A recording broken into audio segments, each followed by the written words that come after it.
Halo, perkenalkan nama saya Fitriani, Biologi F semester 5. Di sini saya akan sedikit menjelaskan tentang transkripsi. Sebelum kita pembahasan ke transkripsi, kita harus mengetahui dulu apa itu sintesis protein. Sintesis protein adalah proses pembentukan protein yang melibatkan DNA sebagai sumber materi genetik mengkode beberapa asam amino yang akan diolah menjadi rantai polipeptida. DNA merupakan sumber materi genetik yang terdapat di dalam nukleus, namun untuk melakukan proses sintesis proteinnya dilakukan di ribosom untuk diperlukan perantara yaitu RNA agar sintesis protein dapat berlangsung. Sintesis protein juga dikenal dengan istilah dogma sentral, yaitu rangkaian proses molekul DNA menjadi RNA, kemudian RNA menjadi protein. Sebelum masuk ke dalam tahapan sintesis protein, akan dibahas terlebih dahulu mengenai struktur DNA dan RNA, yang merupakan sumber materi genetik yang berperan dalam mengkode informasi untuk melakukan sintesis protein.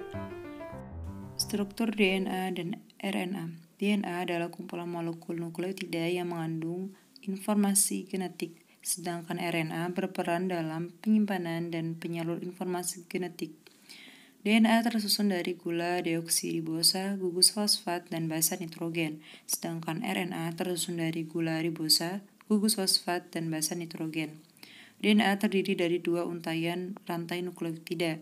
RNA hanya memiliki 1 untaian rantai nukleotida. Pada DNA memiliki basa purin yaitu adenin dan guanin, serta basa pirimidin yaitu sitosin dan timin. Sedangkan pada RNA memiliki basa purin, adenin dan guanin, serta basa pirimidin, sitosin dan urasil. Setelah kita mengetahui dari struktur RNA dan DNA, selanjutnya kita akan lanjut pada proses transkripsi. Transkripsi merupakan proses pembentukan RNA dari salah satu pita cetakan DNA. Pada tahap ini akan menghasilkan 3 jenis RNA, yaitu messenger RNA, tRNA, dan rRNA. Tahap ini dapat berlangsung di dalam sitoplasma dengan diawali proses pembentukan rantai ganda yang memiliki oleh DNA dengan bantuan enzim polimerase.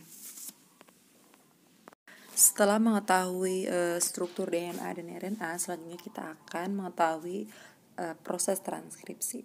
Transkripsi adalah proses penyalinan informasi DNA kepada mRNA.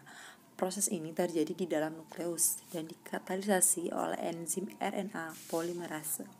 Transkripsi hanya terjadi pada satu untai rantai DNA yang mengandung kelompok gen tertentu saja. Tahap pertama pada transkripsi adalah inisiasi atau permulaan, di mana tahap ini RNA polimerase melekat pada daerah promoter atau pangkat transkripsi. Untuk memulai transkripsi, DNA polimerase kemudian berikatan dengan kumpulan protein sehingga membentuk kompleks inisiasi transkripsi. RNA polimerase membuka untaian ganda DNA. Selanjutnya adalah tahap kedua dari transkripsi yaitu elongasi, yaitu pemanjangan. Setelah rantai DNA terbuka, RNA polimerase kemudian menyusun untaian nukleotida RNA dari arah 5 ke 3 sesuai dengan pasangan basa nitrogennya sehingga terjadi pemanjangan RNA. RNA akan membentuk pasangan basa adenin dengan urasil. Selanjutnya adalah tahapan terakhir dari transkripsi, yaitu tahapan terminasi. Terminasi terjadi pada daerah terminator. Daerah ini memiliki urutan DNA yang berfungsi untuk menghentikan proses transkripsi. Rantai DNA menyatu kembali, kemudian RNA polimerase dan mRNA yang terbentuk akan terlepas dari RNA. Messenger RNA merupakan RNA yang mengandung kode genetik kodon hasil transkripsi basa nitrogen pada DNA yang menjadi cetakan untuk menjadi urutan asam amino polipeptida yang mengkode suatu protein tertentu. Kemudian, messenger RNA akan keluar dari inti sel melalui pori-pori nukleus dan masuk ke dalam sitosol. Terima kasih, semoga bermanfaat.